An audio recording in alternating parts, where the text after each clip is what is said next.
So imagine this. You get on Roblox, and you see your friends are online playing Creatures of Sonaria. You think, hey, I should join them. What's the worst that can happen? Next thing you know, you've made essentially what functions as a hotel in Mesa, lost your slot to a rogue Thrud on KOSer, and are trying to defuse a situation where everyone might legitimately die. Hi, that was me.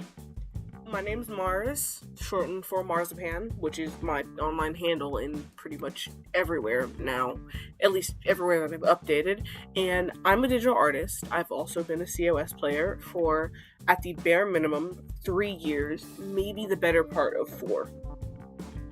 It's been bugging me how toxic the COS community has become, and honestly has been, but it got worse after Recode came out.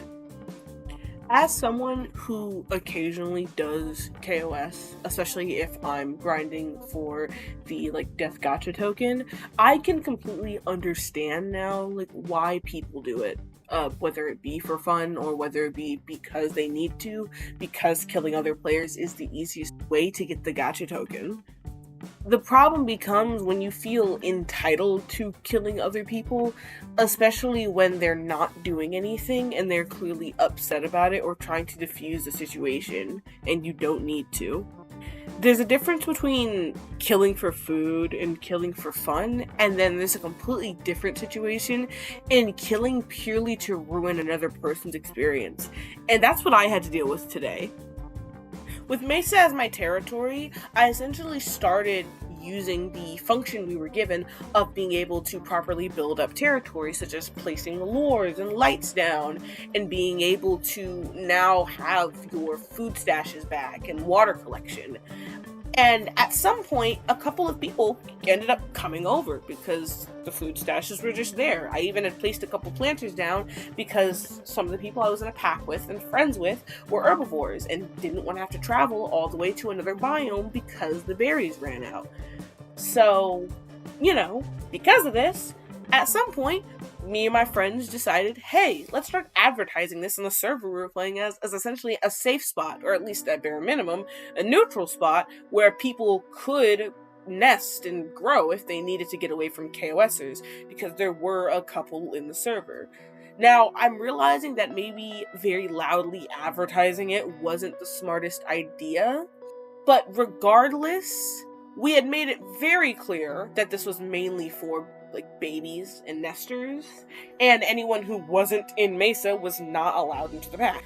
Now, majority were babies, and the couple of nesters that there were relatively large tier 5s, a couple of super behemoths. One of those players was a Sigmatox player. I'm not going to call them by name, I'm just going to call them Jay for anonymity and just because I don't want them to be witch hunted for this for whatever reason, because I know that a lot of anti-KOSers can be very weird about being anti-KOSers. Regardless, they ended up coming over at some point, and I had no problem with this, but the problem stemmed from they determined that there wasn't enough food nor water at Oasis for them and their babies, and also everyone else, which was fine. Me and my friends were actively in the process of building more stuff so more people could have, and we were in the process of specifically trying to build a bunch of lures in one area so we could just mass kill the NPCs and then harvest the meat. Instead of helping us with that at all, they decided to start repeatedly threatening to kill everybody in Oasis so they could, quote-unquote, have enough food, or quote-unquote, have enough food forever, which everybody opposed to, not even just me and our initial pack mates. Eventually, they ended up killing me, and I got tired and just decided to server hop, because I didn't feel like dealing with this. This is what I mean by killing people to pretty much explicitly ruin their experience. They had other options that wasn't killing everybody at Mesa, but instead they opted to do that, even though we very much so offered their help in making more food stashes or lures if they needed more food. Or one of my friends, Mono, had a AFK slot basically on their alt account that we were allowed to kill if we needed satiation, which they were allowed to kill as long as they just asked. That way Mono knew when to respawn. So between this and other situations I have been in myself multiple times over the course of me playing this game, and from what I've heard from other people, whether it be on the fandom wiki or in actual in-game servers, is the entitlement is what makes people heavily dislike KOSers, because so many of them act like they are entitled to kill your slot just because they want to, and if you don't let them, whether it be by logging or your friend defending you and killing them instead, they become really pissy and will throw a hissy fit or say it wasn't fair because it wasn't a 1v1, or the fact that people shouldn't be allowed to log because it's a survival game.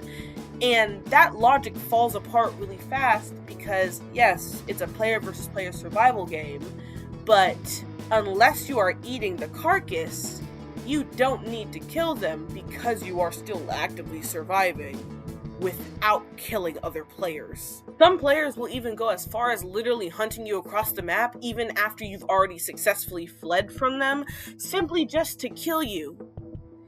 And why that's not considered harassment to some degree is beyond me, but essentially being forced to hop servers is not a pleasant experience.